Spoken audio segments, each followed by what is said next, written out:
All right, this is Dan Lattiser coming to you for Chem-125 Doane University's online program. Today I'm doing the interactive advanced concepts video for the balloon popping with direct heat caused by flame from our little lighter here. What we're going to be looking for is two different balloons. One has water and air, and the other one just has regular air that comes straight out of the lungs. We're going to be looking at, or I guess what we're hoping to see is that the balloon that has the water is going to not pop when placed under direct heat with the flame applied to the bottom of the balloon where the water is sitting. And what we're going to see, or hoping to see after, is when the flame is applied to the portion that has just the air inside of it, is that the balloon will pop. The other balloon that just has regular air in it will pop when heat's applied pretty much anywhere. So we'll get into that right now, and then after that we can take a quick look at one of the drawings I did. I'm conducting this experiment in our guest bathroom so I don't get water everywhere. And I apologize if there's some loud screeching noises outside the door. We have a parrot, so yeah, we'll get into the experiment. And this is my little setup. These are taped currently to a little handle in the bathtub. And this green balloon is oxygen, and this one right here, as you can see, the yellow, has some water to it.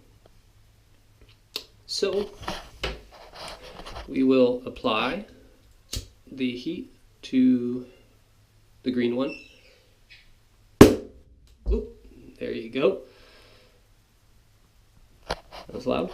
And now we have our application of heat to the one with water in it.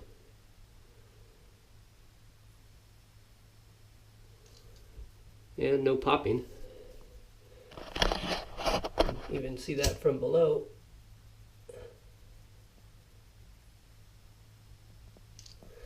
And now we will apply the heat to the portion that does not have water in it.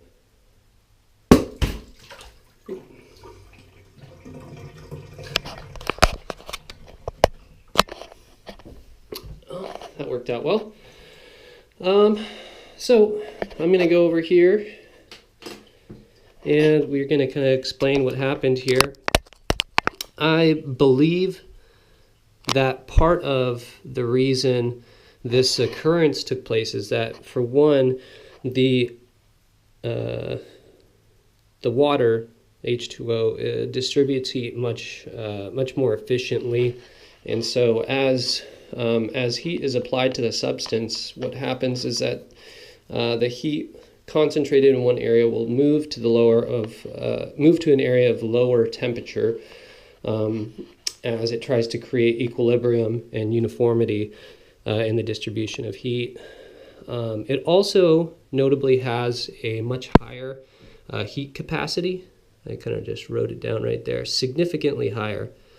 So that means the amount of heat and energy that needs to be applied to raise the substance 1 degree Celsius. So as oxygen has a much lower heat capacity as the heat is applied to the balloon right here, what you can see is that it pops. And the reason for that is because the oxygen does not have as high of a heat capacity, nor does it distribute heat as quickly. It's not absorbing the heat in the same way that the water, or H2O, is doing so. I don't know what kind of rubber compound this is, but it is a form of a rubber compound that the balloon is comprised of.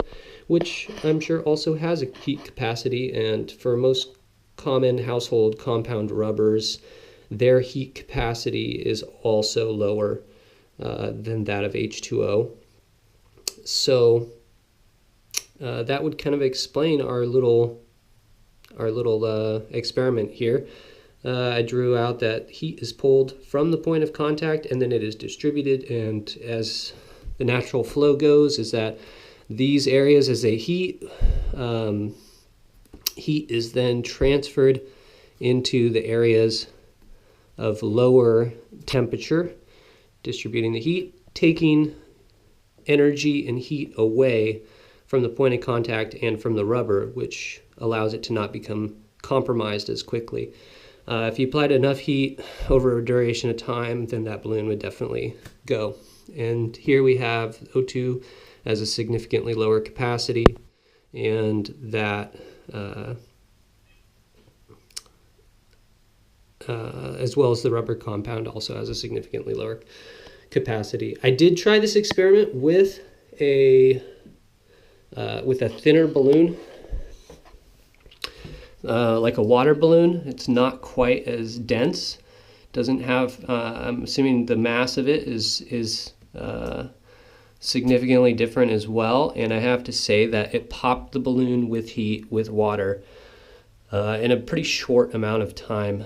So another thing to consider is the density or mass of an object is going to require a higher, or it's going to require more energy to get the compound to raise in temperature, whereas the thinner, much thinner water balloon was compromised much quicker. So that concludes the experiment today. Hope you guys enjoyed, and I hope all of you have a wonderful weekend. Thanks for watching.